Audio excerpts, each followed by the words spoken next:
Hello and warm welcome to yet another exciting edition of the Final Take with me, Seni MK, live from our virtual studios here in Seattle.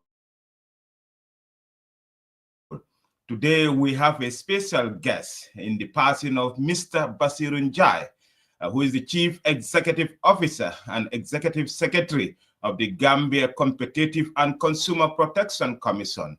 Mr. Njie Protection will be discussing about the role of his commission in protecting the right of consumers. So join us for this special edition with no other person than Mr. Njie. If you recall, the past week has been a very turbulent moment for consumers across the country as protesters from Gala, Team Gomsabopa, and Edward Francis Small were on the street demanding a reversal of the push.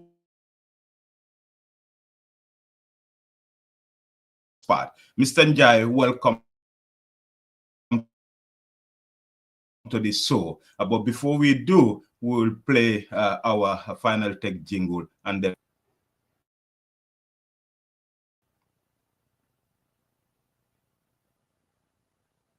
Tune into the Final Take with MK Mariner every Saturday on the Alcamba Times and experience extensive conversations on a variety of topics, including national and international headlines, breaking issues and major developments in politics, Mr. Njie, welcome innovation, science and sports, along with inspiring stories and expert analysis to provide a comprehensive understanding of the news. Thank you very much, Mr. Marina. It's a pleasure to be here. I'm finally here. I think we've been planning this for a few weeks now.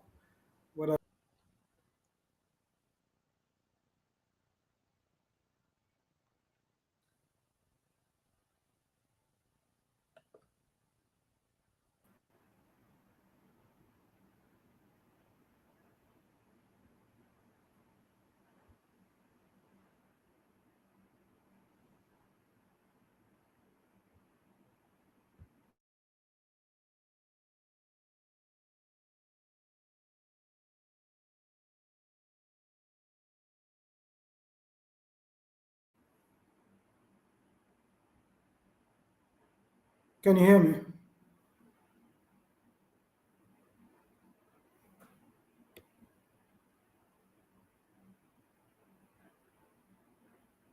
us. This is the Final Take with me, Seni Marina. We're having a little bit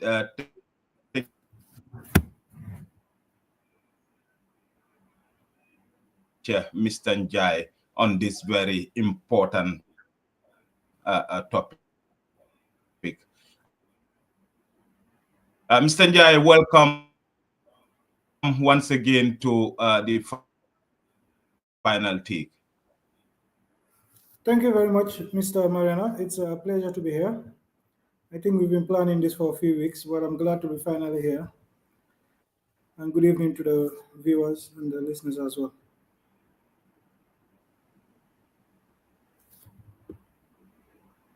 Mr. Njie, welcome.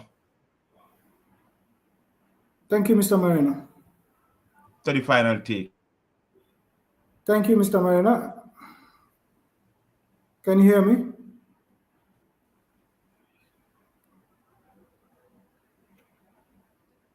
Mr. Njie, can you hear me? Yes, I can hear you now. The network has been a bit. I can hear you clearly now.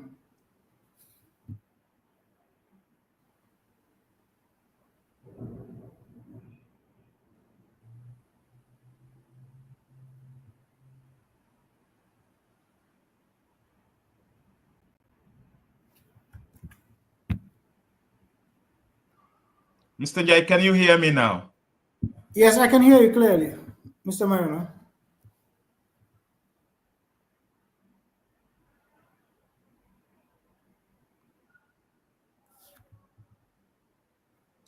Can you hear me? Mr. Njie, are you there? Can you hear me now? Yes, I can hear you clearly, sir. Okay, Mr. Njie, welcome to the final take. And then today we're going to discuss about the role of your commission in trying to, protect the right and welfare of consumers, and how, you are working to regulate the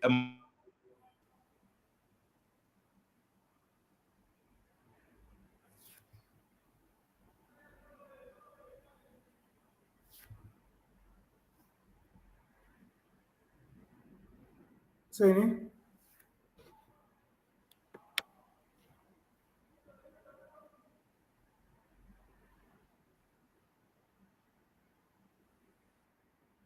Saini, can you hear me? Mr. Njie, you have dedicated over 13 years to consumer competition and consumer protection. Can you share what inspired your passion for this field, and how is the GCCPC working to protect Gambian consumers, particularly the most vulnerable? Thank you very much. I think what I studied business management for my first degree. So that's when I had interest in competition. So funny enough, when I was coming back home from the US, I didn't even know we had a commission like the Competition and Consumer Protection Commission. But when I came, I found out that this actually exists in the Gambia. So I started with banking for a year, and then after I joined the commission, and I feel Okay. yes, I feel that competition is it's very important. It's a very interesting field because it leads to a lot of benefits for consumers. And the fact that it's relatively new in Africa, it was an interesting field. I think Gambia is the first independent competition commission in West Africa. So even the likes of Nigeria, I think about 5, 6 years ago, they did come here for study tour, and we guided them on how we set up the commission. So it's really an interesting field. It gives you a sense of Yeah. fulfilling when you help consumers, when you change their lives, and so those are some of the things that inspired me to get into this kind of work, and it's something I'm really, really passionate about.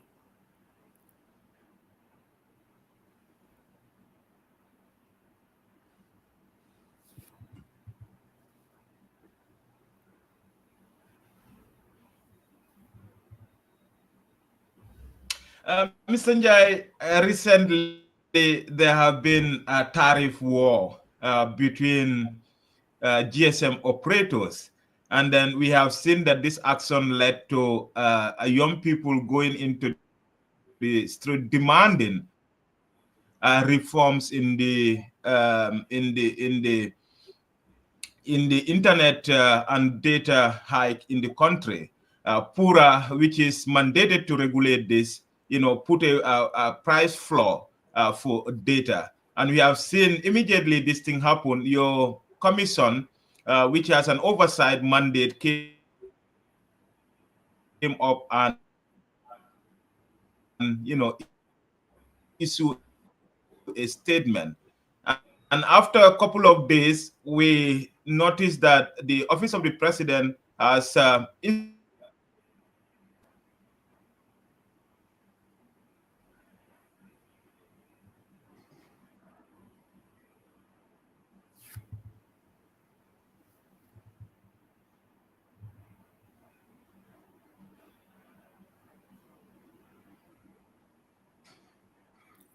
Sani, I lost you for a bit. Can you hear me?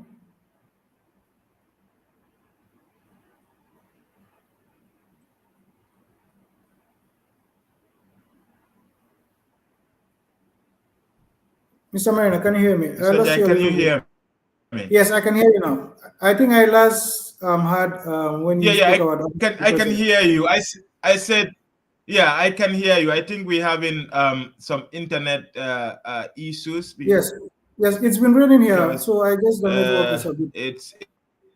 it's saying saying, your commission, what is the mandate of your commission in protecting the right and welfare of consumers in the country? Recently, we have seen that there has been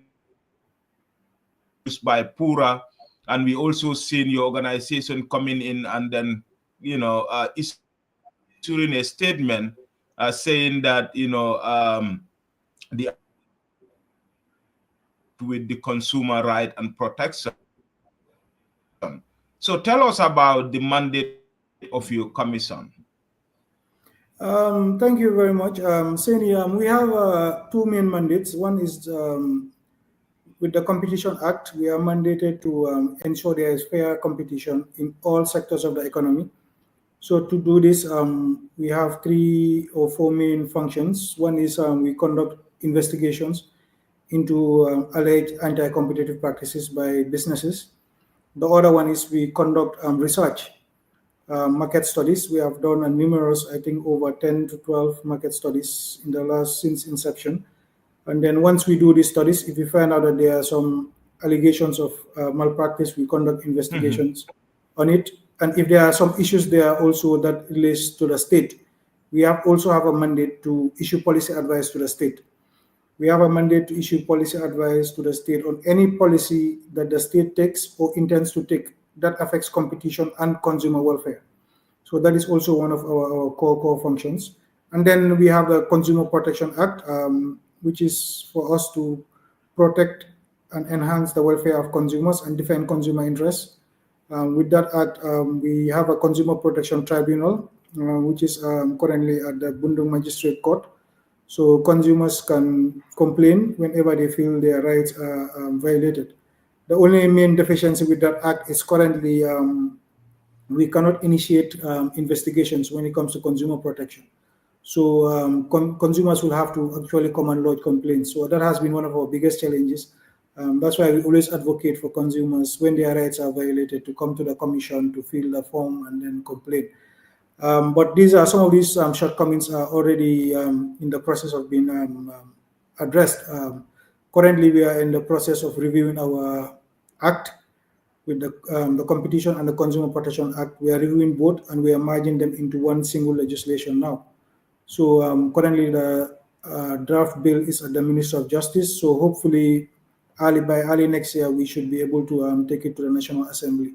So with that new act, we have given us the Commission at least more enforcement powers, and the fact that also we should be able to initiate investigations into consumer protection issues.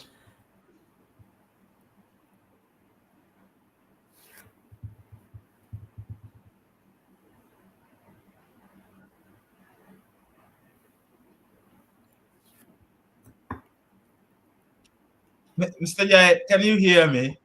Yes, I can hear you, Sini.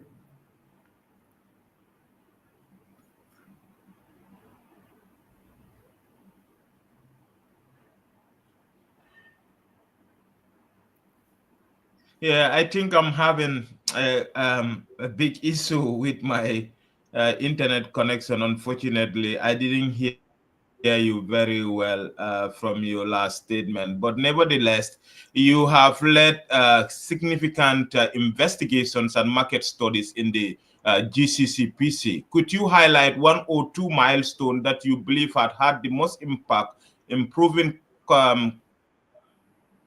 consumers' welfare or promoting fair competition in the Gambia?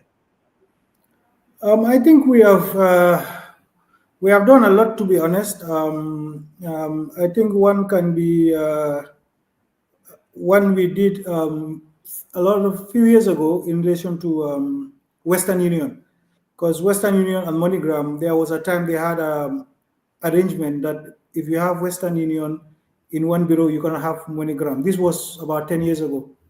So it was an international arrangement they had. So we investigated and we instructed them to remove that clause.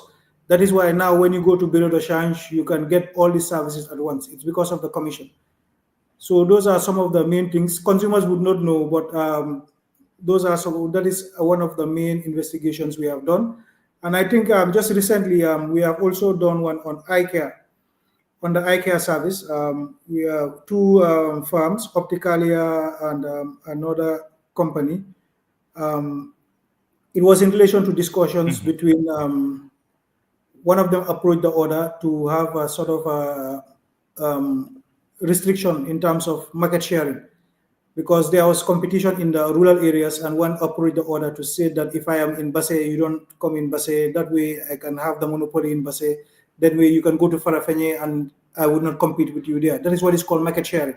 So when this happens, that means that they have divided the market into regions. That means whoever is in one place cannot be competed by the other in that region.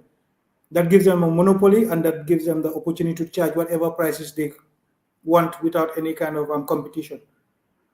That is also another major case we have had.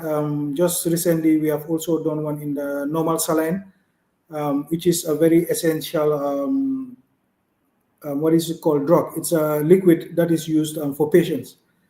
There was a shortage, I think, just about 6 months ago, and the price went up from $35 to up to $200 and something dollars. In some cases, it went from $150 retail to up to $600, to a certain extent that patients were needing it and couldn't have it. And some of these things are very important when it comes to even like dialysis patients and things like that. So there were periods where people couldn't even go for dialysis because of this act by some of these private pharmacies.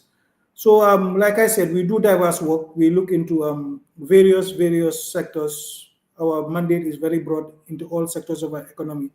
So the main things we look at is abuse of monopoly, when there's a monopoly, how they behave, possibility of businesses coming together, also to restrict competition between them and things like that.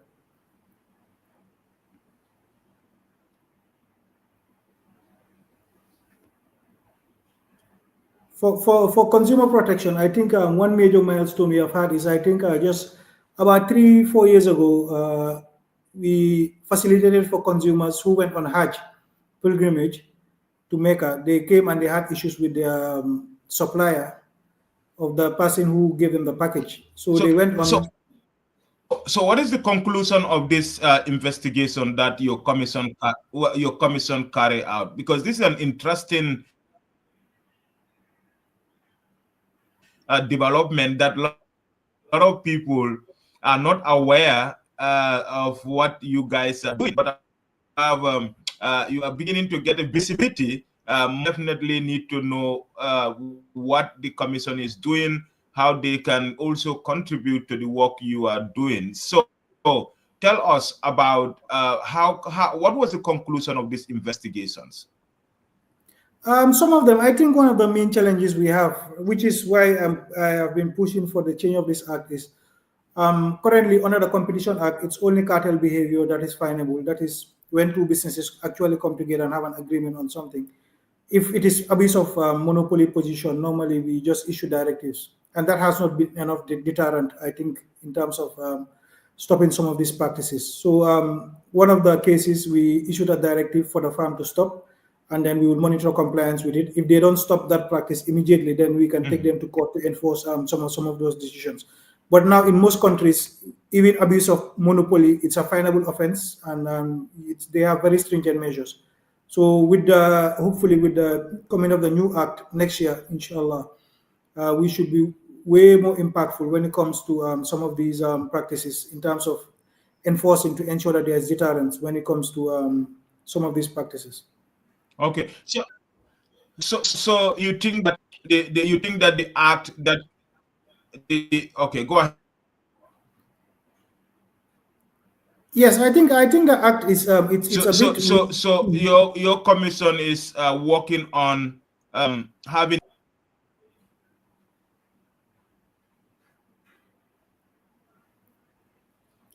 Yes, we are working on having a new bill. It's currently at the Ministry of Justice. We validated it two months ago. So hopefully by next year, we are expecting to have this bill passed. And I'm sure when it is passed, it's going to transform the landscape when it comes to competition and consumer protection in the Gambia. Because since these laws came, one came in 2007, the other one came in 2014. They have never been amended, and there's a lot we need to amend, even also to cater for even the digital market and things like that. In this,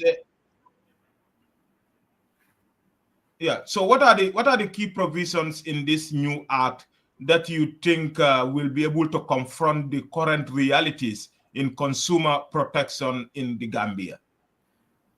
I think two main things. The first one is currently we cannot initiate consumer complaints, so we have to sit down and wait for complaints, even if we see certain things happening. Okay. So with this new act, we can be able to initiate. That means whenever we have suspicions of anything in any market, we can enter and do investigations.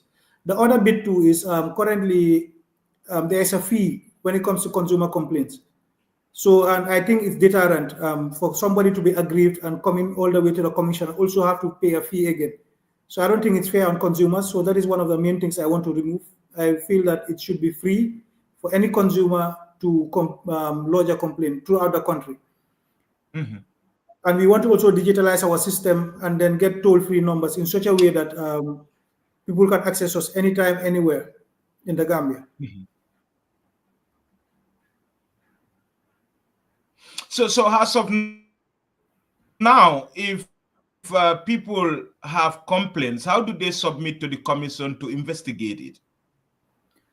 No, normally you would have to fill a form. It's online. They would have to fill the form and then send it to the commission.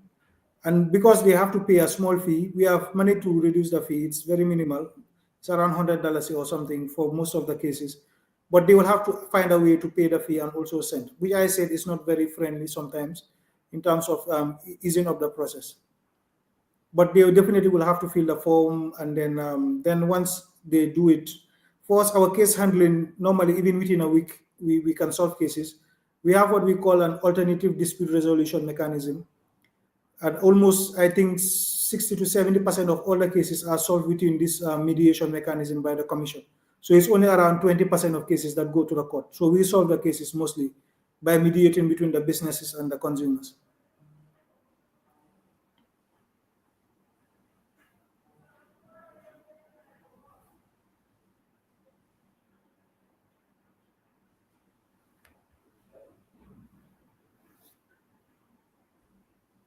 Is that different? Pardon, I didn't hear you well. Come again.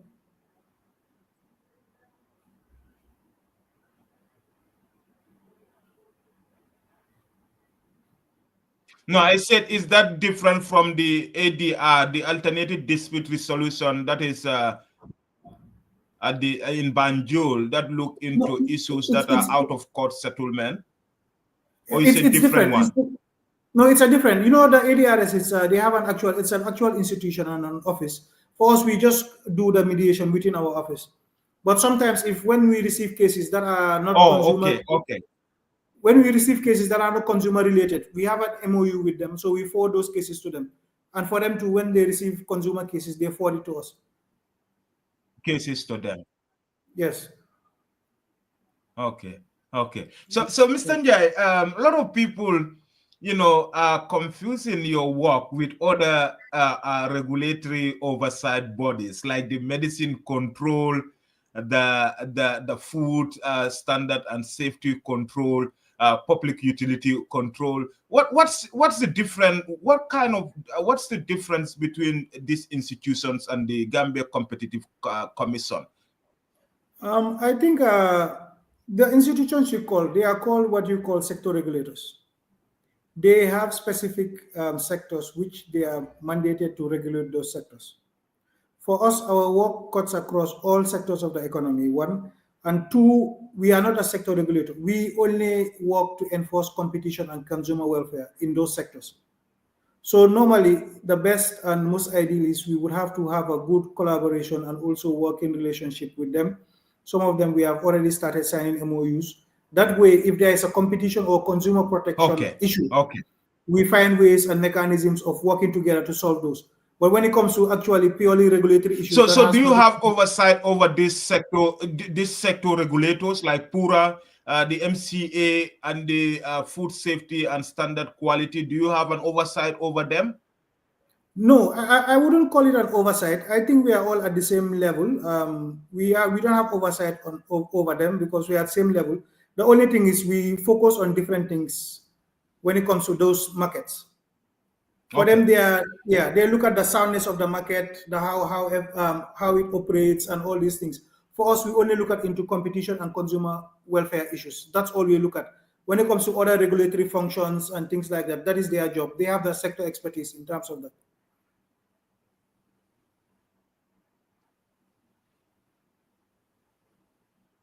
Okay.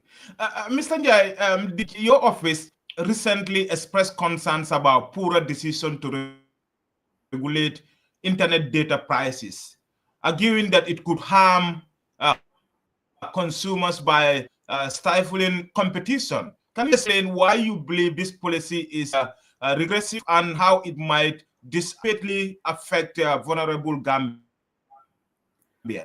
I think one thing I just want to start with, I think it's very normal for sector regulators and competition authorities and consumer protection authorities to have different views on certain things. Normally, we can look at the same or look to seek the same outcome, but the ways of doing it sometimes is a bit different. In terms of that, I will just state that after we did our opinion, like you have stated, the executive has set up a committee, and some of these issues we would, which includes both the commission, Pura, and some of these ministries. So I'm sure some of these issues, yes, we will look at it. We will look at it in depth because, like I said, I think the outcomes are almost the same in terms of what we want to achieve. It's just a mechanism of how we want to go about it. And in almost all the countries, competition authorities and the sector regulators, sometimes there is back and forth when it comes to setting some of these things. But nonetheless, I think the committee is very, very welcome. Yes, I see that.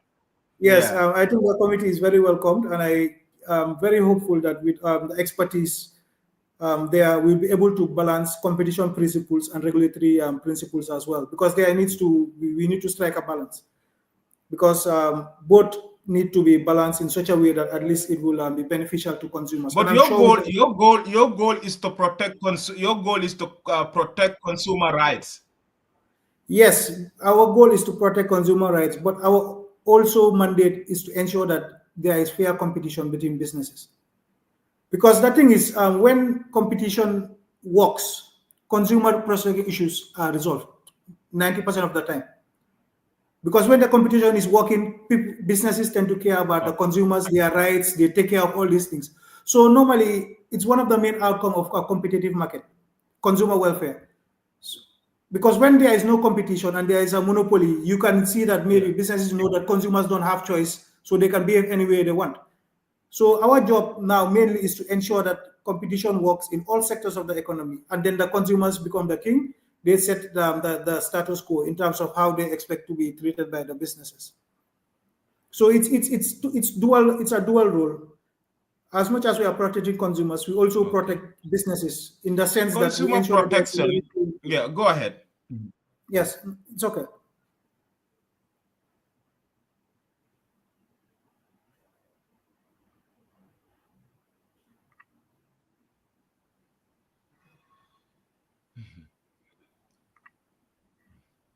Okay. Mr. Njie, consumer protection philosophy.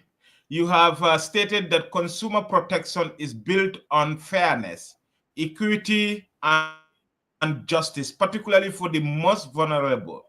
How does the GCCP ensure that its policies and action prioritize this group over the interests of elites or larger corporations?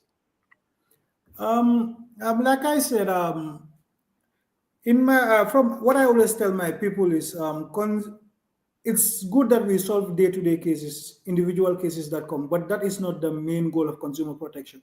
Because somebody can come, you solve their problem, they go, and what is the impact? We want to change systemic issues.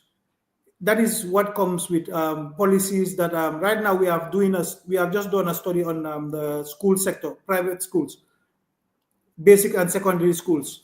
Just yesterday, we met with the private schools because there are some policies that they have that we feel are not favorable to students, issues of disability, how they handle it, and the infrastructure they have when it comes to differently able, even in terms of gender issues in schools and things like that. So our goal is not to only solve day-to-day complaints that come, but to look at systemic issues in all sectors that we know that once we change those policies or those laws, it is going to impact Gambians.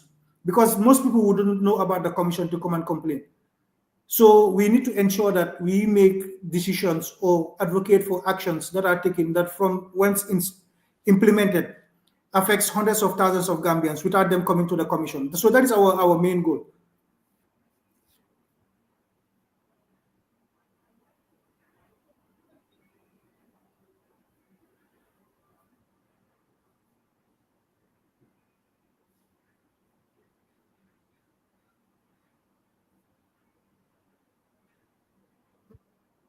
Okay.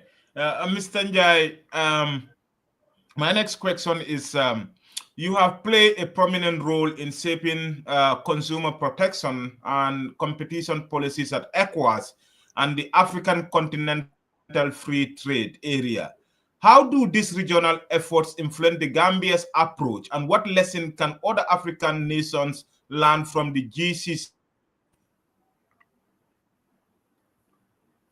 Thank you very much. I think when it comes to competition and consumer protection, I would bravely say that we are one of the pioneers when it comes to that in the West African region. Just about a year and a half ago, I was invited by the ECOWAS to train other member states when it comes to consumer protection. Some of these studies that even the ECOWAS regional body is doing, I've been the one coordinating it because of the expertise. Because the thing is, when we started, because ECOWAS region, we didn't have much players there. We always work with the South Africans, which is the South African Competition Authority. I think it's one of the most experienced ones in Africa. So that has given us so much experience that now we are the drivers when it comes to competition and consumer protection within the region, and that has given us a lot of prominence to when it comes to the whole continent as well. We have hosted major African continent competition and consumer protection forums as well. So the expertise is there. We've been doing this for a long time now. Generally, what some of the things they can learn from us is, I think what helps the commission is almost all the work we do, it's done by us. In most, I think I can call maybe almost 80 to 90% of institutions in this country, most of the work that is done in terms of research is done by consultants. We have never hired a consultant to do any research for us. We do our own research. We go to the market. We talk to the consumers. We interview them. We go to the length and breadth of this country. So we understand the issues firsthand. And then most of the decisions we make, even before we issue policy advice. So you have the human resources to carry your mandate, if I get you right? I think the human resource, in terms of the numbers, we are still lacking. But when it comes to the competence, in terms of having amazing lawyers and economists and data people who can do the work, I think we are second to none when it comes to the region, to be honest. Yeah. Because we do a lot of analysis. All the advices we do, we have empirical evidence. We go through all regions, we do all our work, and then So I think that is one of our main strengths, and we've been trying to help other countries in terms of that.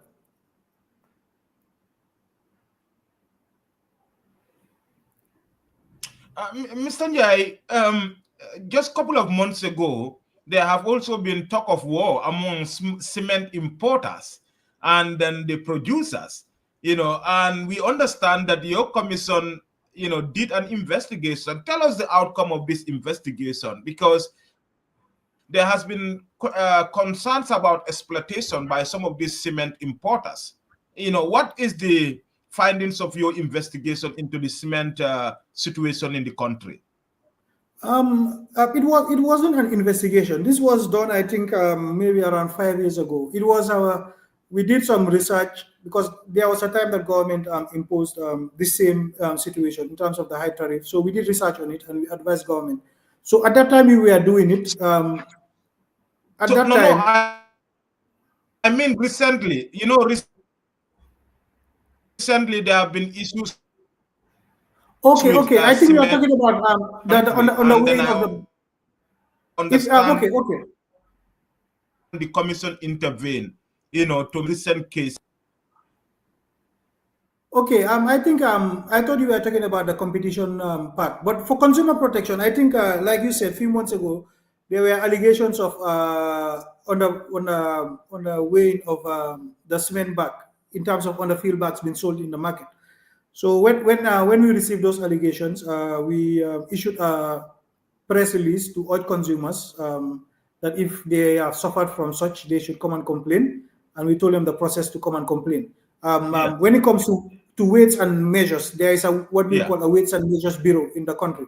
That bureau has now been merged with the Gambia Standards Bureau. So now they're under the Gambia Standards Bureau. So like I said, when we receive complaints and it's in relation to a certain sector, we normally work with that sector regulator. So Have you received any complaint from them?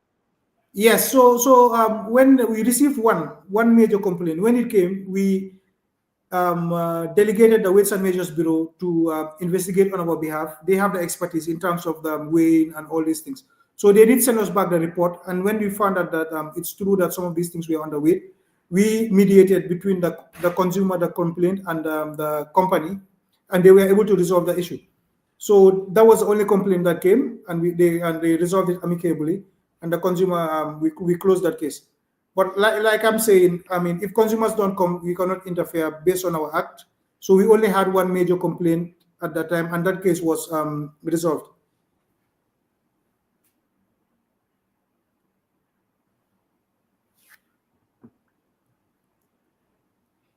So, Mr. Njie, you only act on complaints. You don't. Do you initiate in investigations, or you only act on complaints? Yes, that's what Do I you was saying. initiate or you act on complaints? When it comes to that, we know we have two In laws. terms of investigation. Yes, we have two laws. We have the Competition Act. When it comes to the Competition Act, we can initiate investigations anytime we feel that there is a malpractice or we have suspicions. So normally when we do our market surveillance, which we do every 2 weeks, if we detect that certain things are happening, we can conduct investigations. But with the Consumer Protection Act 2014, we can only interfere when consumers complain. So that is the major issue when it comes to consumer complaints. That is why we are trying, but we cannot be as proactive. That's why we always do a lot of advocacy to urge consumers to come and complain. I think Gambians to sometimes we refrain, or I don't know, we are trying to also do a consumer behavioral study to even understand how consumers behave in the Gambia. Because when it comes to complaints, you can go online, you would see 1,000 complaints, but if you urge them to come, maybe max only 2 would come.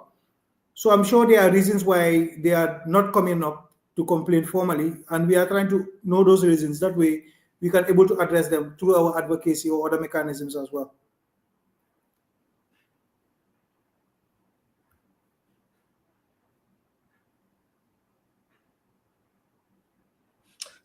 So what do you think are the reasons why people don't come and complain, even if they seen exploitation in the market? I'm not sure. We are doing, I don't want to preempt it. We are doing a study just to understand consumer behavior, and hopefully with that we'll be able to understand. But I think sometimes too, maybe they might feel that sometimes when they complain, nothing will come out of it and things like that. Some too, I don't know. I don't know, to be honest. I don't want to speculate.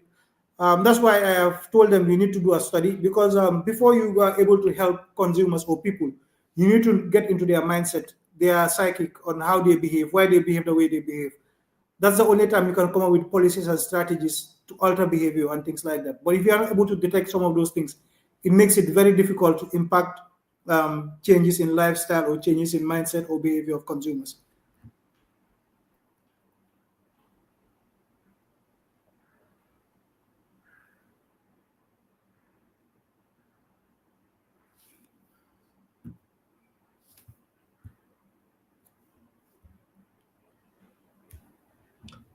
I see. Mr. Njie, can you hear me? Yes, I can hear you. Your screen went off, but I can hear you. Okay, you're back now.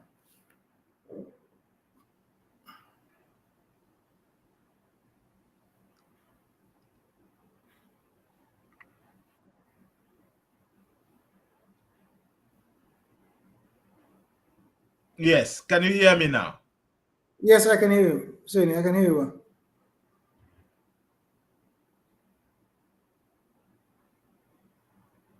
Okay.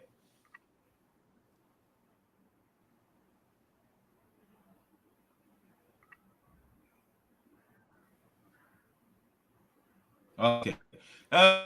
Mr. Njie, let's move to my next question. Regarding challenging enforcement, we understand your commission faces the biggest challenges and consumer protection laws in the Gambia, and how do you address them to ensure fairness in the market? You are breaking a bit. Can you please repeat the question?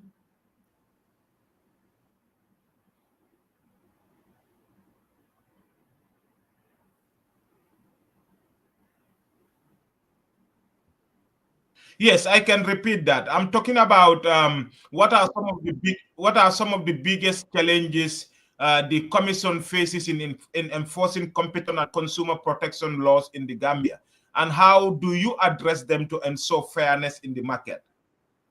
I think when it comes to enforcement, for me, the main challenge is the laws we have when it comes to, because when it comes to competition, I think almost 90% of all the cases we have are in relation to abuse of dominance and monopoly issues. And because that reason why is the Gambian markets are not very big, so it's very easy to have dominant players in almost all the sectors. The fact that once you investigate some of these things, there is not enough penalties to deter certain practices. So I think that is one of the major challenges. That is why we are trying to change our act, amend it as soon as possible. Once that is done, I feel that, like I said, we can really, really change things when it comes to the landscape of competition in this country. So for me, I think the laws are the most important thing. I'm very particular on enforcement, because I think that is the only way you can change behavior. That and advocacy, because once you do it line in line. Once you do advocacy, the next step is enforcement. And we've been doing a lot of market studies. So most of these sector regulators and the market players, they do know about us now. So I think now is the next step, which is when it comes to stringent enforcement of the laws, because that is the only way we can help vulnerable Gambians as well.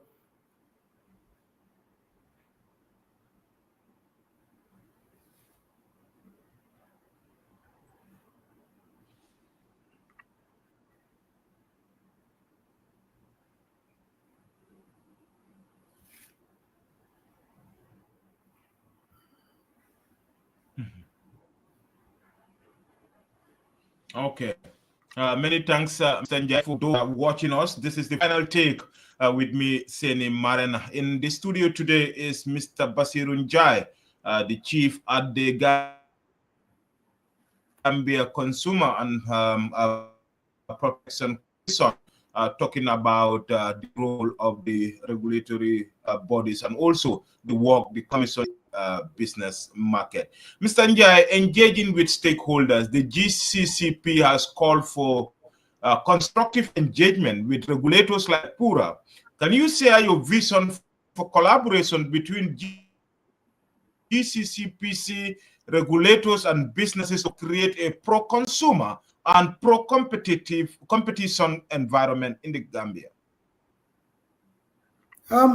For me, my vision is to have a space where there's a very good balance when it comes to our work and the work of the regulators, because we need sector regulators to do our work thoroughly. Because, like I said, when it comes to certain things, they have the expertise. We might have the expertise when it comes to competition and consumer protection, but when it comes to their regulated sectors, they have the expertise when it comes to certain things. So we cannot do without them, and I feel that they cannot do without us if they want to also achieve some of the outcomes of their sector. So I think it's very important for us to find a way of all of us having very, very smooth and also coherent relationship. Because for me, I always look at the bigger picture. Because whatever we do, whether it's a competition commission, whether it's the regulator, the final outcome is for the economy to work well and for the welfare of the consumers to be enhanced. That is the final outcome of all our work, whether it's the commission or whether it's a regulator. Because we want to make the life of Gambians easier and for our economies to work well, and that is it. So basically, that is my vision for us to have a framework in which everything works. We are all one, and then we do proper and adequate consultations. And I feel that we have come a long way. If you compare that to maybe 10 years ago, we are moving well. We are signing MOUs with almost all of them. We are doing joint trainings with some of them. I think we have also visited all the sector regulators in which we have presented to them our mandate and how we can work together. Currently, we are drafting MOUs with the likes of Food Safety and Quality Authority, Central Bank of the Gambia, Gambia Standards Bureau. That's just to name a few. It's work in progress. But one thing I'd say is it can never be 100% because we might have different views based on our areas of expertise. So we just have to manage it and always look at the bigger picture, which I feel that if you look at maybe 10 years ago to now, I think we are doing remarkably well when it comes to some of those things. So we just keep it up, and there's room for improvement always.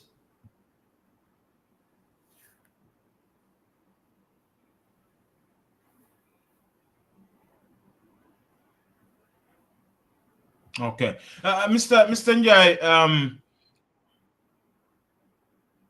impact on poverty alleviation. You have emphasized that effective communication and protection can alleviate poverty by ensuring access to quality, affordable goods and services. Can you provide specific examples of how your commission work directly improve the lives of ordinary Gambians, either through your investigation or through your findings, through your intervention?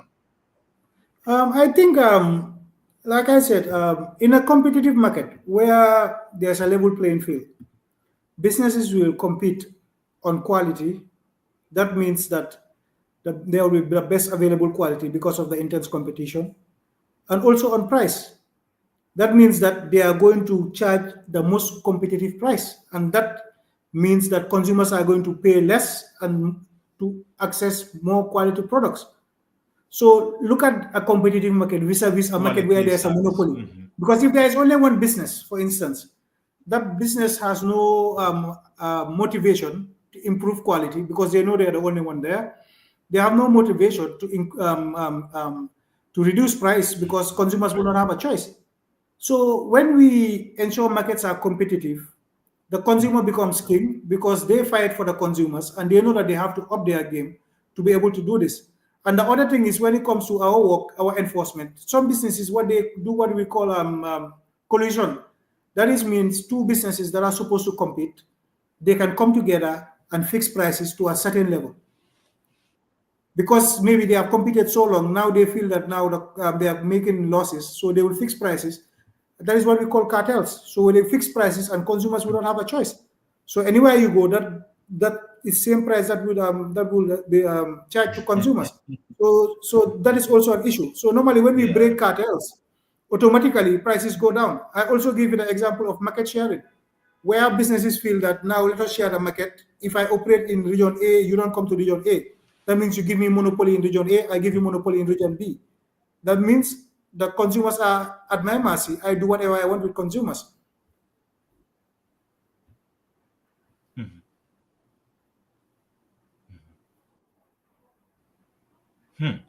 So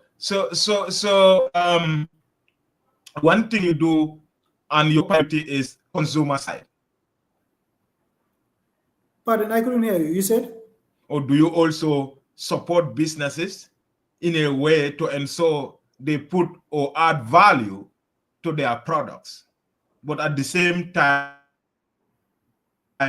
protecting the consumers? No, we don't. In a fair market.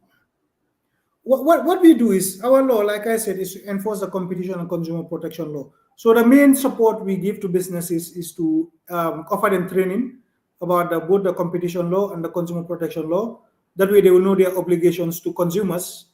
And also when it comes to the competition law, because there are a lot of times where businesses want to enter a certain market and there are certain practices that are done by players that is blocking their entry. If you don't train some of these businesses on it, they will not even know it's illegal.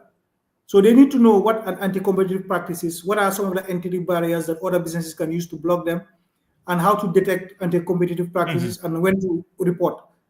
So in that way, we are saving them from bigger farms trampling down on them or blocking their entry. And that is it's very common when it comes to certain markets, because if the big farms and the incumbents are enjoying good market share, and then they don't want the smaller players sometimes to enter. So when they see them coming, they can engage in certain practices that block them. So those are some of the services we give. We educate them, explain to them, and then the mechanisms that they can use to detect certain practices and how to report to us and what we can do to solve it.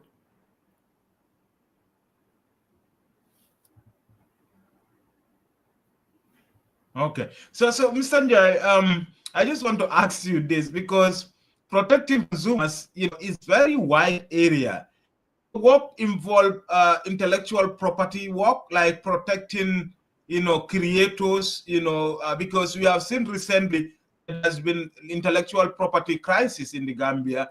There has been a court case involving some people who were accused of taking somebody's work without any intellectual property rights. So do your work expand into intellectual property rights too, or No, copyright? no, no, not really. We don't explicitly look at it. But for instance, the kind of things we would look at maybe is if, for instance, there's a certain brand and another company has come to falsify that brand. That means that they are fooling the consumer to believe that it belongs to them when it doesn't belong to them. Those kind of things we will look at it, because that is kind of a fraud. So because the consumer is now being fooled. For instance, if Nike, somebody creates a Nike brand and it's fake, and they sell it at the same cost, and the consumer is buying it thinking that it's Nike, they use it within 2 days, it's spoiled and things like that. Those things we look at it, because you are falsifying a product and fooling the consumer. So your book involved intellectual property too. Yes, yes. No. In terms of falsifying false advertisement, we look at that. But when it comes to strictly IP, we don't. Our law does not look into IP issues. Okay. Yeah. But falsifying products and passing of products as another product, those are the things we look at. Yeah.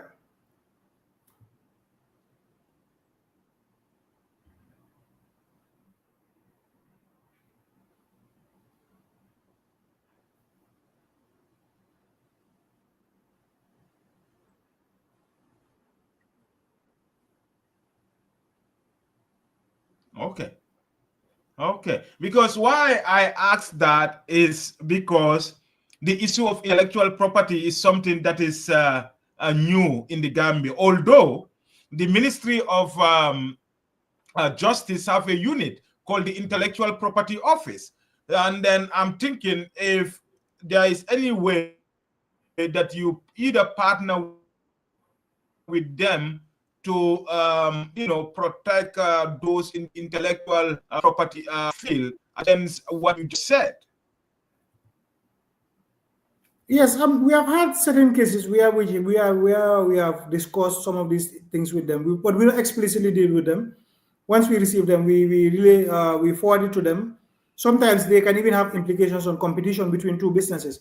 So, but most of the time we leave it to them. Yeah, but we have good collaboration with them. We have forwarded few cases when it comes to that, and we have also issued advice to them on certain cases in terms of the effect it's having on competition and how maybe they should look at the registration and how it's done and things like that. We have done that in the past, but it's more of advice on ways of doing certain things maybe that will not affect the competition or the consumers.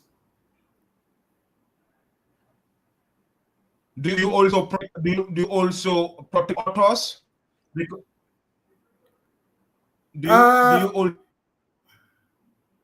authors? I didn't get you. Do we also protect? Can you come again? Okay. What about protecting authors too? Those who write books? No. Most of those things, they are not within our mandate. Our mandate is just to protect consumers. Consumers here are the end users of the product. So any product, the end user is what we is what we protect, but not maybe the person developing it or anything, but the end user. I see. Yes.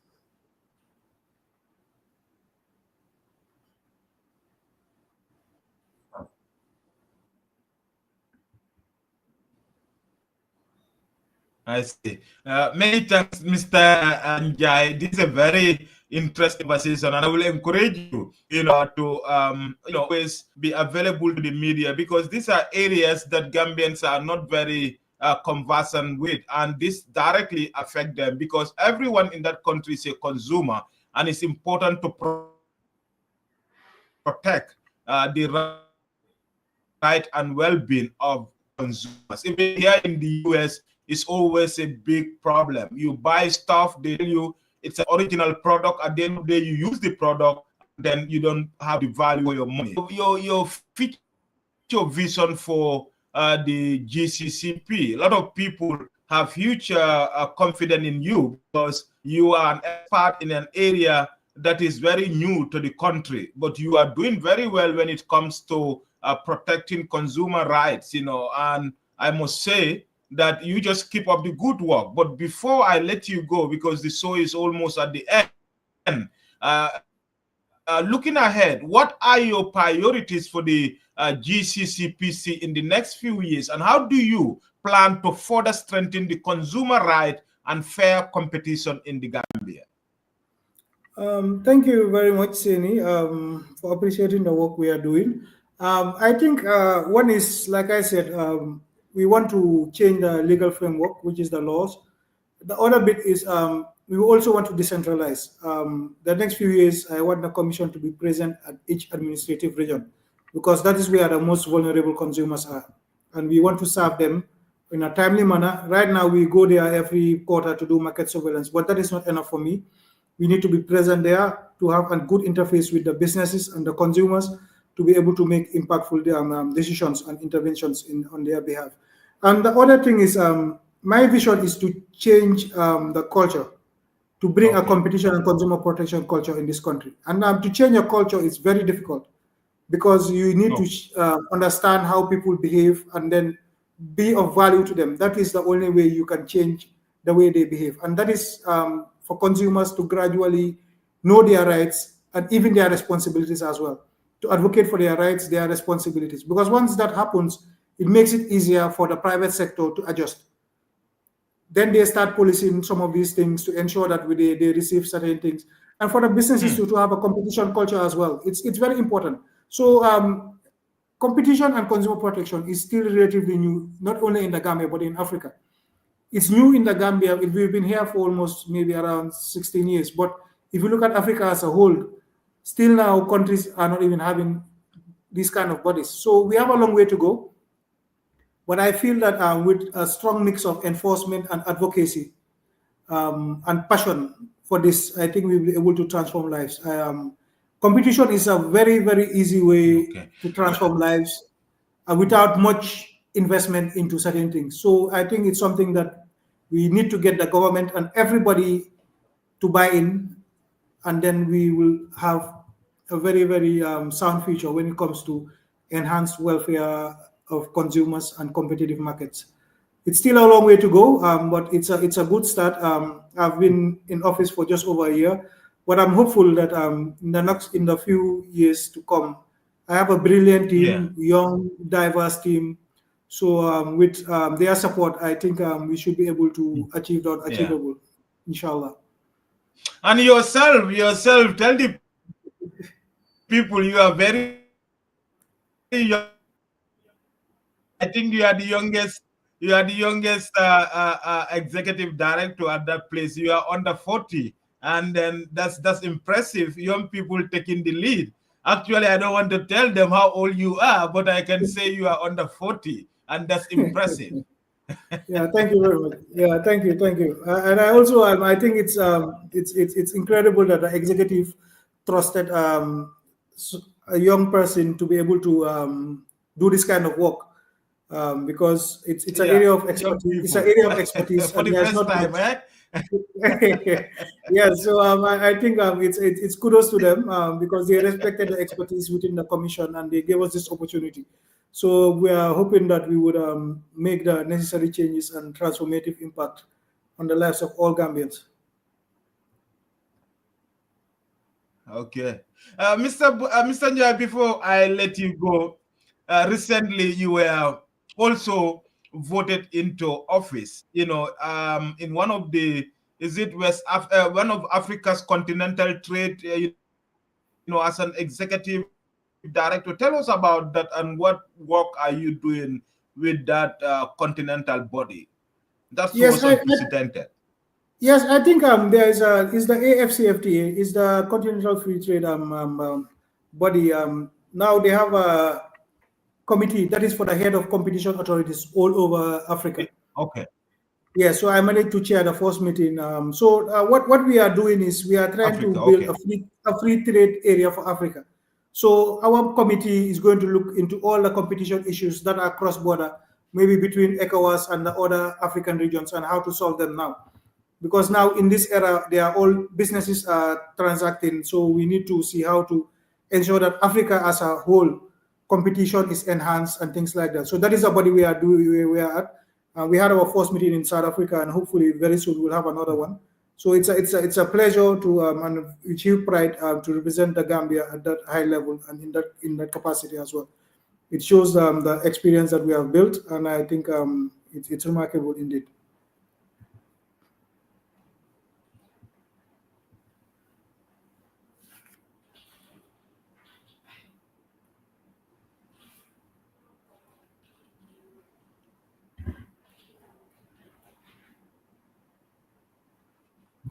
Yeah. Many thanks, Mr. Basiru Njie. We have been planning for this interview, I can say, for months. Every time there is an issue there, but moments you are free,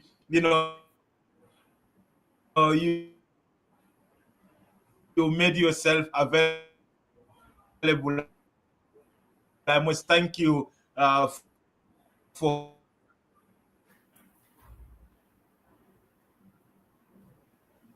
equity and justice is truly inspiring, and we look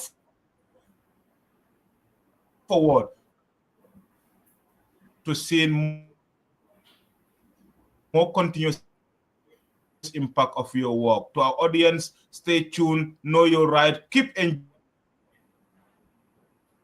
Next guest will be Ibrahima Jallo, Jeto Pen, one of the Secretary General of Gala, who will be joining us for impromptu 30-minute discussion.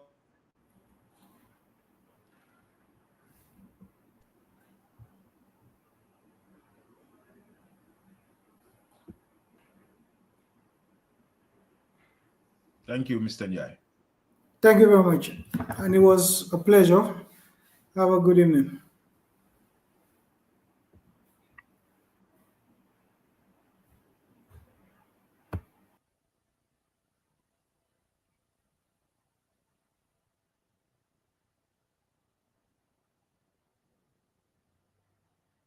Many thanks.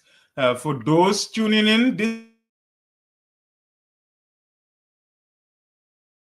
is the final take with me, Seni Marana.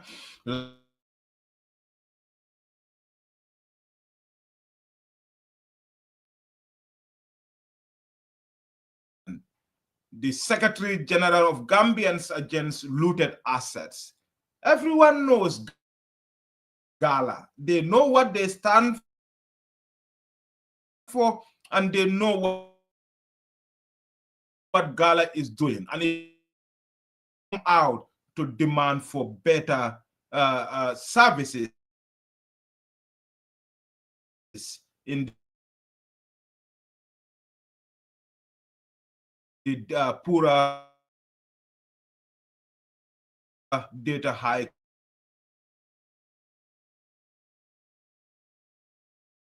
protest.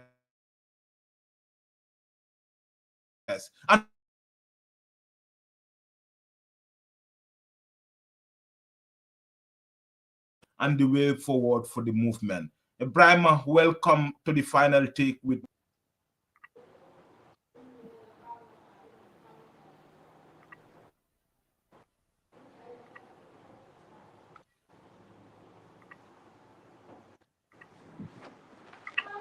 Hello, Assalamu alaikum. Ibrahim, I'm are you good. How are there? you, Can you sir? hear me? Yes, it was breaking. I didn't quite catch what you last said because the network was breaking. Ibrahim, can you hear me? It seems okay. Ibrahim is getting connected.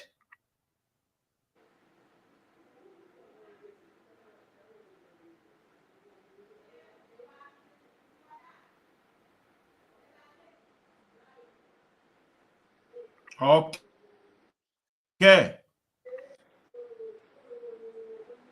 Yes, can you hear me also? Ibrahim, welcome to the final take with me.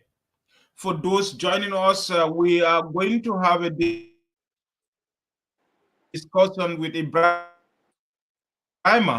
right now. Before Ibrahim, it was Mr. Basiru Njie, the executive, competitive their investigations, brilliant expose during the show. So, Mr. Ibrahim, welcome to the final take. Are you there? Yes, Alhamdulillah. Thank you so much for the warm welcome. It's a pleasure to be here. I hope I am audible. Yes. Okay, it's a pleasure to be here. I am Ibrahim Ajalo, popularly known as the Ghetto Pen, and this is a big platform, the Alcamba Times, one of the biggest, most respected, and most popular platform. So it is a pleasure to be here and to, share some experience Yeah, or Jet insights Open. about. Everyone here about everyone here about Jet Open. Tell my audience for the first time, those hearing from you, who is Jet Open? Yeah, thank you so much. Basically, I am Ibrahim Ajalo, commonly known as Ghetto Pen. So the Ghetto Pen is my nickname, you understand? And we know Gambia, sometimes your nickname overshadows your real name, you understand? So I am a poet, writer, activist, and social justice advocate. So this is just a brief about me. How, how, how did that name come? Yeah, actually, the name was given to me by a brother called Charna Jalo, because when I was in my early days in uni, I was writing about um, social political issues. So I was also addressing the ghetto life. So I wrote poems like "The Public Fund is Not for Fun," and also the ghetto bench, and also, yes, the ghetto bench. So when I published this piece, this friend of mine went through it, and he was like, bro, as a writer you need a pen name, that is your nom de plume. So he gave me the name the ghetto pen. Yeah, so from then, the iconic name is now the Ghetto Pen, and I believe is a name that resonates deeply with my write-up, and a lot of people appreciate the name. And from there is the Ghetto Pen, and now is the Ghetto Pen.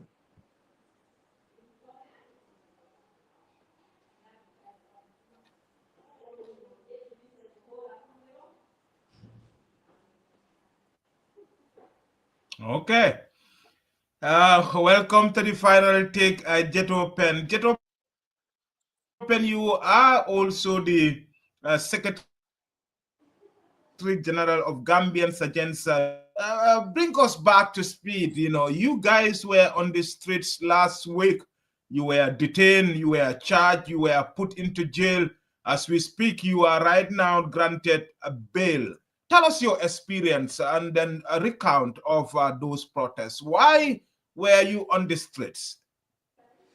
Yes, it's true that I am the secretary for Gala, and yeah, so basically, to talk about the protest, Gala, our key objective is to demand accountability, transparency, and good governance. You understand? We have many civil society organizations that uh, operate, in engaging in dialogues and reforms, reforming policies and laws. But Gala is an organization that is here to take the government on the offensive. You understand? So this is what actually inspires us to go out on the streets whenever there is an issue, whenever there is a scandal that is um, so spontaneous sometimes, and something that is just unfathomable or unacceptable. We desire to come together and take the streets peacefully, without arms and with banners, and exercise our fundamental right to peaceful assembly. And as an aggrieved party, we deliver petitions and demand justice. So this is what we do. Mhm.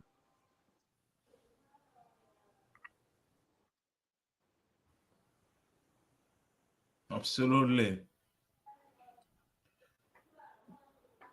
So, gentlemen, tell me what inspired you to embark on this activism? We understand you are a law student, you graduated from the university, and then you are hoping to become a lawyer. So, tell us what inspired you to engage in no activism. It's not an easy many choose.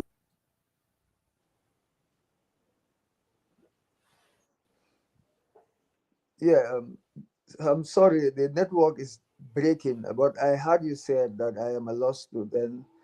I just graduated from the law. I just completed my LLB law, you understand? So, um, something like that, but it's breaking. I didn't quite catch what you last said.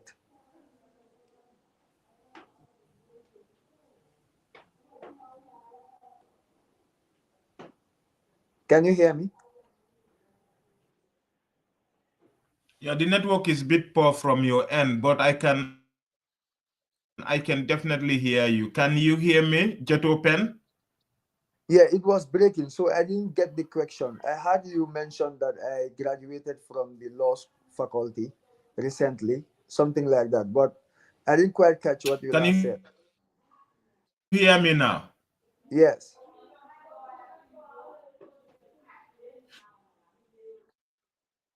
To activism. So, what inspired you to speak up against um, injustice, bad governance?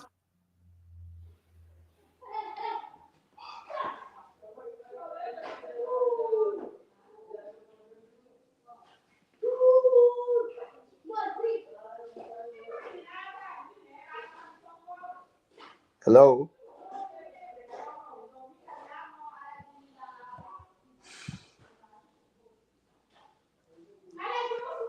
Hello? Can you hear me now, Jeto Pen? Yes, now I can hear you loud and clear.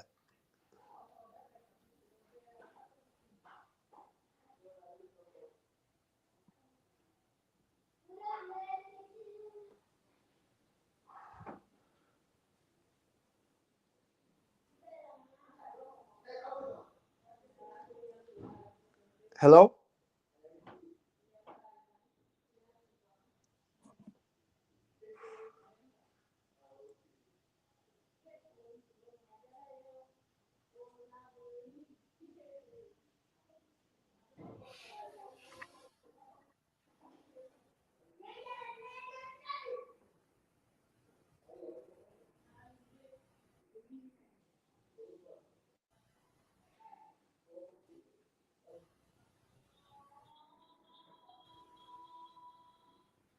Are you there? Yes, I am here. I didn't get the question. Can you come again? It looks like we are having. If that continue, I think we will will have to reschedule this interesting conversation with Ethiopian. Ibrahim, can you hear me now? Yes, I can hear you now. I can hear you now. Before I wasn't hearing you, so I can't hear you before. So, but now I am getting you loud and Okay. clear. Yeah. So Yeah. my question was, what inspire you to inspire into to fight and stand up for for the right of others, fight for accountability and transparency? Yeah, actually, from experience, I've always been a victim of the system. You know, back in secondary school days, when I graduated from Newslet with high grades, I applied and got admission at the UTG, but due to financial constraint, I could not further. You understand? So I applied for a scholarship at the Yeah. Ministry of Higher Education, Mhm. and many other government institutions. But I understood that it was scholarship was granted based on who you know, not what you know.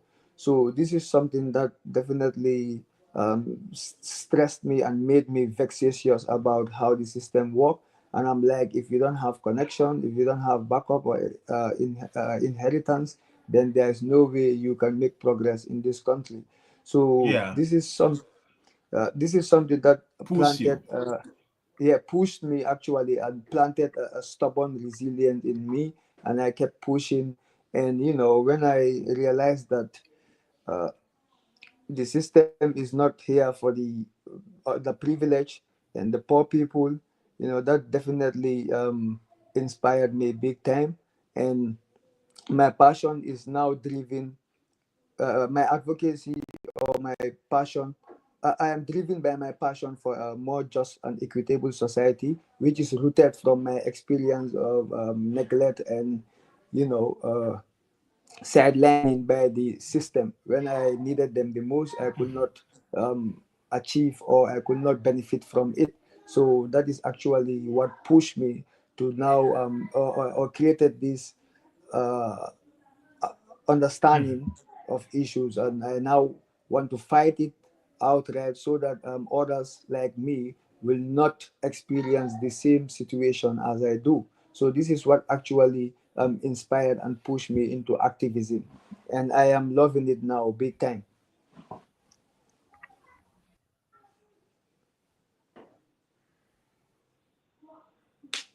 Oh, Jetwa Youth, you have a very interesting academic journey. When you went to the UTG, you spent like 10 years before you get your LLB, while your colleagues came in and spent 4 years, they leave. But this does not stop people, with your determination to succeed. What's the secret behind your struggle until you come out with flying colors? I saw your amazing grade post online with all the changes you faced, 10 years going up and down just to make sure that you get a degree. And here you go today. Yeah, it was a very challenging and exciting experience. The law degree or the law program is 4 years normally, but then in my case, instead of the normal 4 years, I spent 10 solid years at the Faculty of Law. So just imagine, it wasn't based on merit because of financial constraint at all, and it was a painful experience. But yeah, the secret is never give up, believe in yourself, push, uh, show commitment, put God at the center of everything, and you can achieve the unthinkable. So this is the secret, and just believe in yourself and keep pushing, working hard, because people like me, we coming from a poor and underprivileged family background. No one is coming to help us. You understand? We need to help ourselves. We need to Background. push. Yeah. There is a lot of things happen. A lot of things happen, but all in all, people should just believe in themselves. People should keep knocking on doors, because, like Bob Marley said, when one door is closed, another is open. Because I've applied to many public institutions like Gambia Ports Authority, African Muslim Agency, Ministry of Higher Education, MRC Holland, and even the Gambia Armed Forces, and many other institutions, and they all rejected me. But because of the resilience and because of the Wow. never giving up spirit, I keep pushing, and in the end, I was lucky, and I was able to obtain a scholarship from the uh, Gambia Rising, which is a humanitarian organization, and they sponsored my entire uh, almost, yeah, they sponsored the first year. I had a scholarship from a classmate, ex-classmate, who supported me the first year. But later I had a full scholarship from the Gambia Rising, which is a humanitarian organization, and I would like to say a big thank you to them. And also Esadu Kasamba, who, Okay. related the flames, because I almost gave up. But the secret is never give up. If you keep pushing, God will work in mysterious ways, and inshallah, you will get what you want. And if you get the scholarship, I think that is what you go through. It should be a Blunt, yeah. motivation for you to study hard and make sure that you pull uh, uh, you pull amazing grades, so that you don't fail, or try to make the people that supported you proud. So this was the idea, and this is what kept me pushing. And in the end, I was able to come out with I cum agree laude. with And you, nearly, Jeto Pen. So now tell me, Serakunda, who is facing the same challenge Jeto youth face in making in acquiring his university education. What message do you have for them? yeah, I will just advise them to never give up. It's not easy. Most of these institutions, and we all know Gambia, how things work here. It's all about connections, especially when it comes to scholarship. I'm speaking from experience, and I'm going to be brutally honest here. Mostly scholarship is awarded based on who and not based on merits.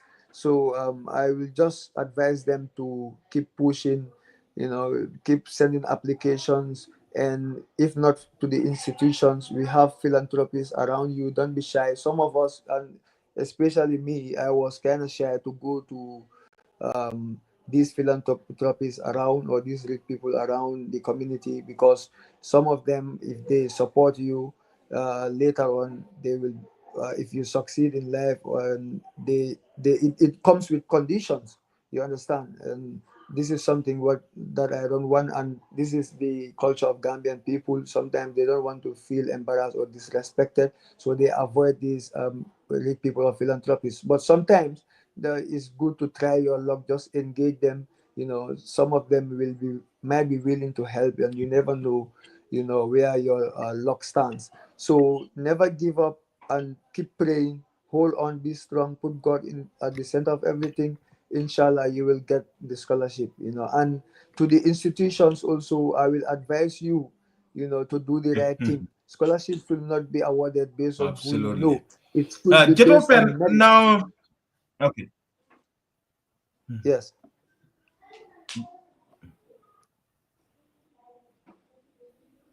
And Oh, these philanthropists, yeah.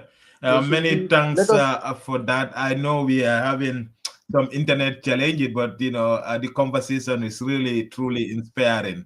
Jeto Pen, let's go into Gala now.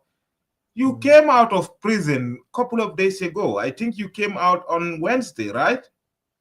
Yes, in the afternoon, yeah, evening, sorry. Share your experience with us.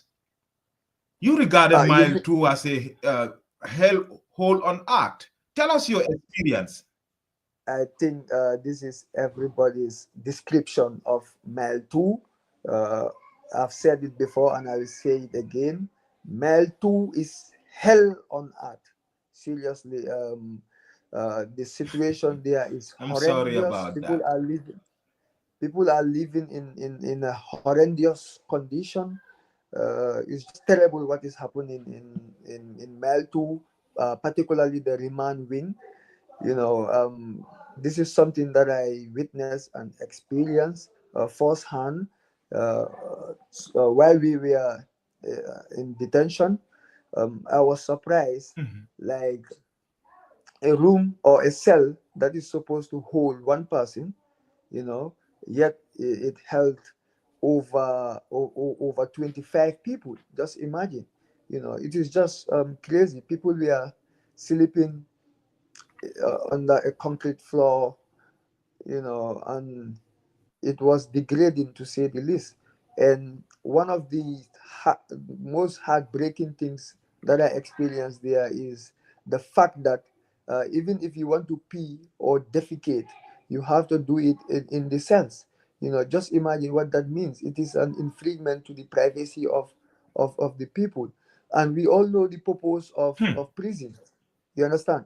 Prisons uh, is is is for people to lose their freedom, but not to lose their dignity. You understand? Just imagine if you want to pee or defecate, you have to stand in front of people. Do you know how uncomfortable that is? You know, and uncomfortable to you, and also it will inconvenient the inmates. So that is just unacceptable. Also, if you look at the food, you know, the food is extremely poor. That You know, is really horrific. Mhm. seriously, the food is extremely poor, and people are living in overcrowded conditions. You know, there is so much to talk about, but definitely it is uncalled for. It is inhuman. It is unhygienic, and it's very terrible. You know, that is what I can say about Mel 2 in short. Mhm. But definitely, it is unacceptable what is happening, and we definitely need the system need to ensure that prison Okay. reforms is So implemented. Jet Open Mile 2, is a very, dangerous. Ah, okay.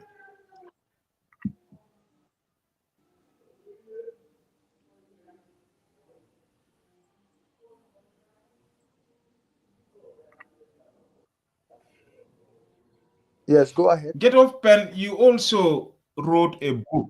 You also wrote a book. No, a book, collection of a lot of your poems you written over the years.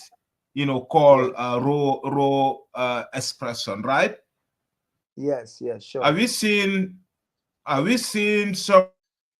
Are we seeing another a poem or another book about your experience in the prison?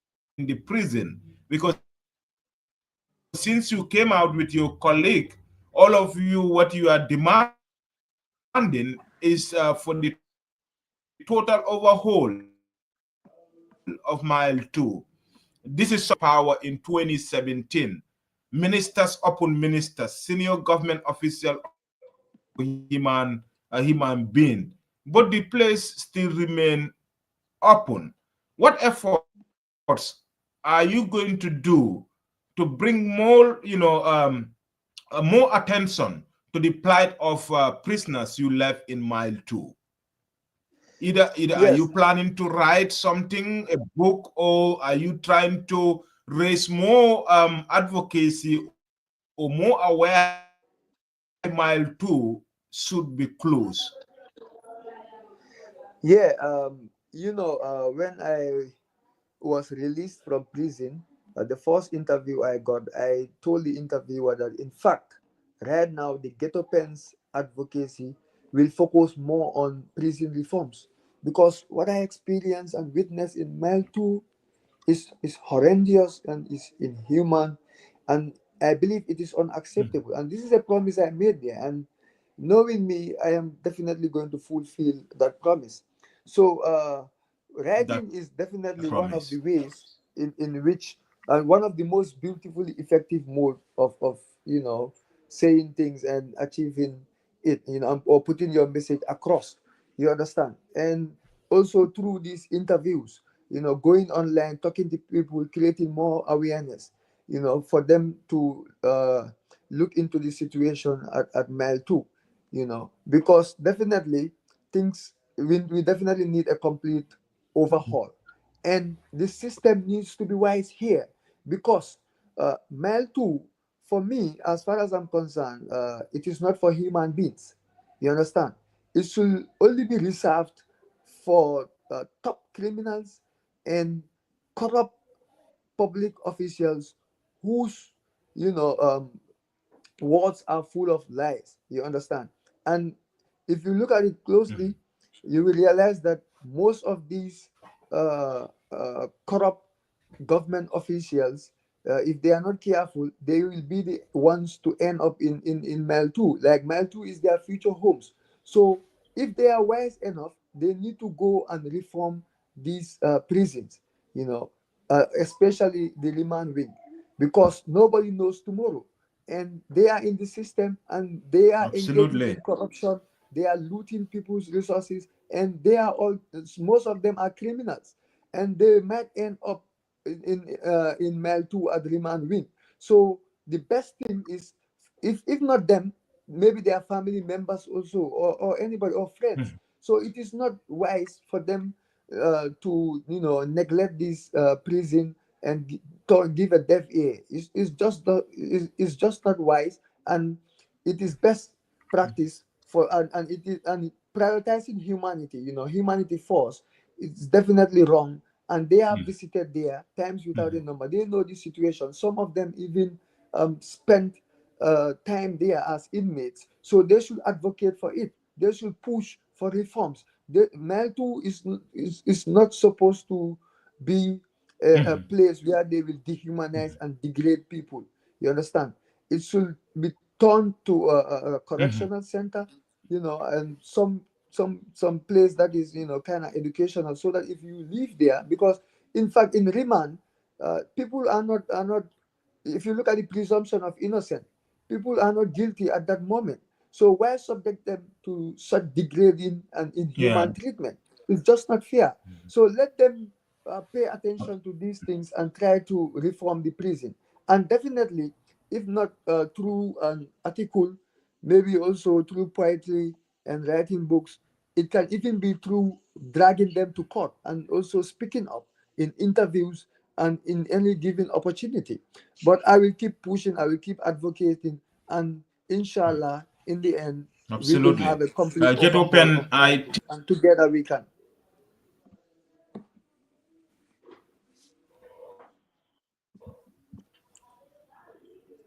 Yes.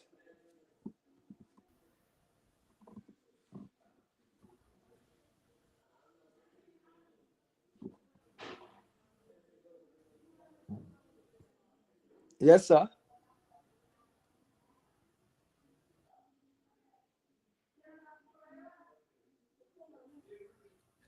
Now that you guys are out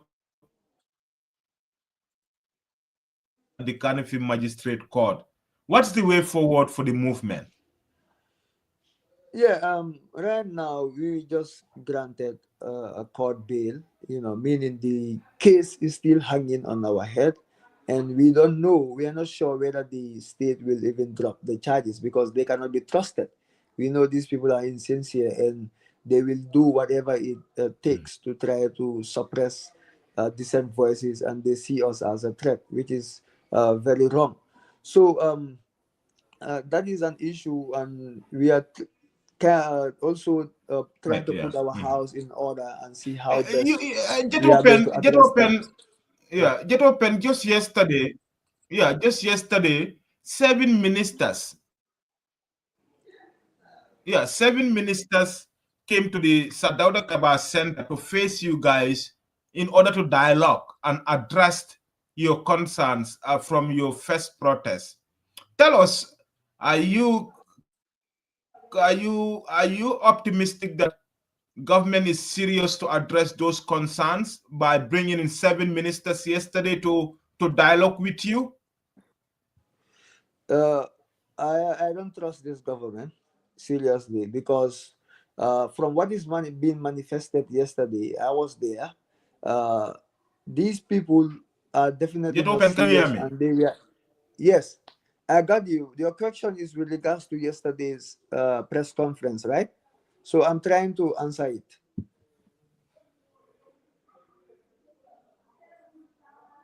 Yes, yes. Yes, personally, I believe this government Okay. is not serious about the petitions. They want to take us for a ride because in yesterday's press conference, we allowed them to make their deliberations, but later, during the question and answer session, uh, Okay. it speaks volumes because Okay. they were trying to evade tough questions, and that goes to indicate that these people are not serious because instead of acknowledging the facts and Yeah. taking full responsibility and trying to address the real issues in the petition, what I saw there yesterday was them trying to defend the indefensible, using big grammar and trying to polish the English and you know uh, playing with the or insulting our intelligence somehow.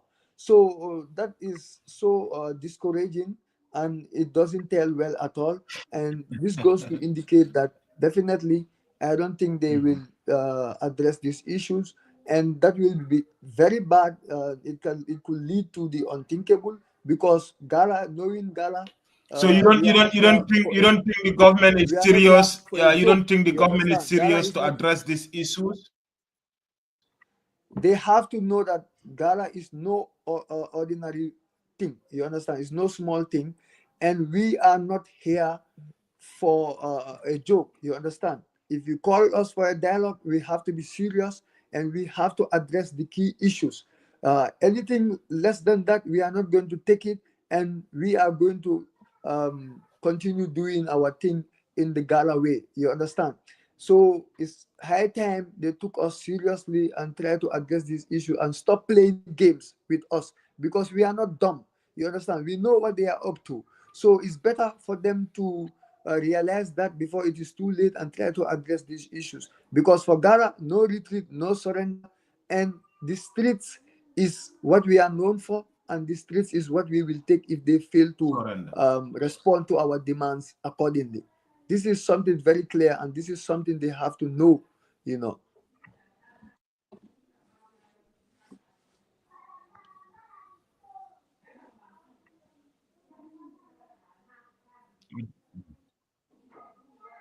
Okay.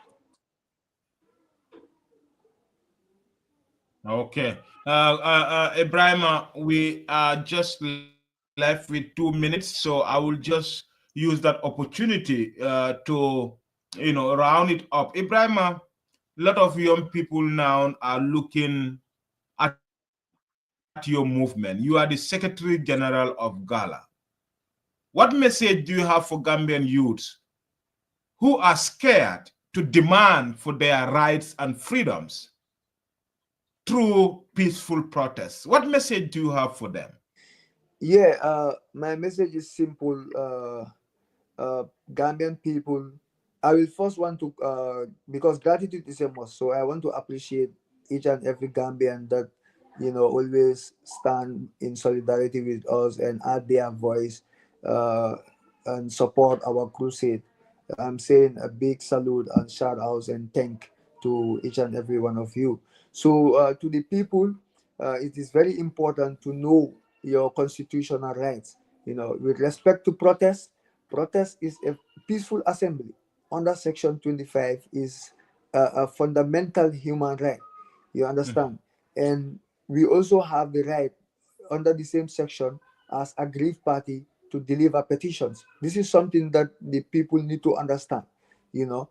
So most of the time, if we plan to stage a protest, the system, which is complicit and always uh, not in support of what we do.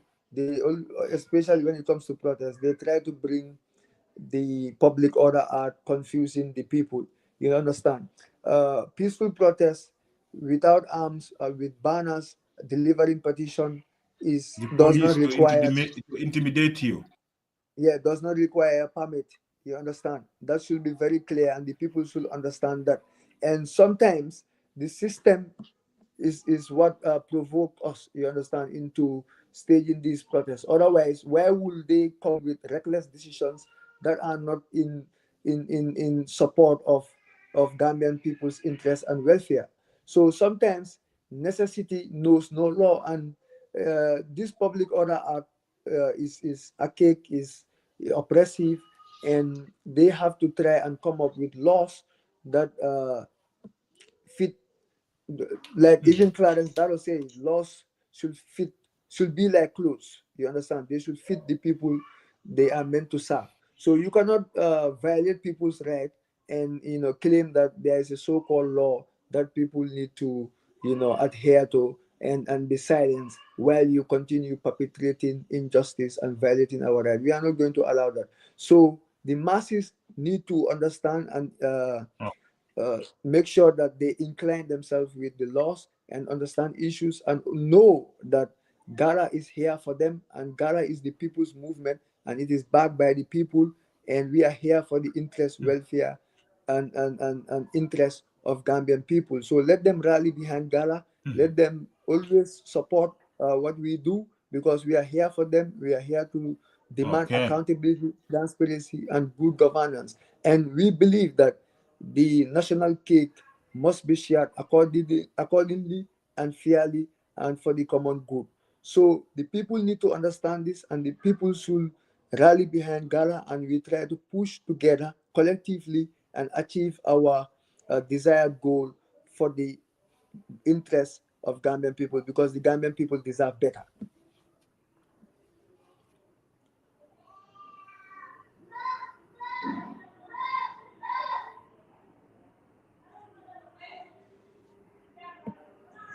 Behind you. Okay. Jeto Pen, for those watching, this is the final take with me, Seni Marena. Today's show has been divided into two segments. The first segment, we had Mr. Basiru Njie, who is the Executive Secretary of the Gambia Consumer and Competitive Commission. And the final segment, I shared that with Jeto Pen, Ibrahim Jallo, who has been very instrumental in the Gala activities, demanding for transparency and accountability. Ibrahim was among the over 40 youths that were detained, arrested, and then taken to the court. Ibrahim is now enjoying his freedom. He got bail on Wednesday in absentia, I will say, because they were released from mile 2. They did not appear in person in court when their defense team filed for a fresh bail application. Then it's Jallo for this short notice to come to Alcamba to discuss about the press forward for the movement. Your fight for accountability and democracy in the Gambia. Jet Open, all the best, and we look forward to having more and more conversation with you as the movement grow in size and grow in wisdom. Many thanks once again. For those tuning in, as I said, this is the final take. We will draw the curtain here. Until then, bye-bye, and do enjoy the rest of your weekend. Mr. Thank you so Jallo, much. many thanks once again.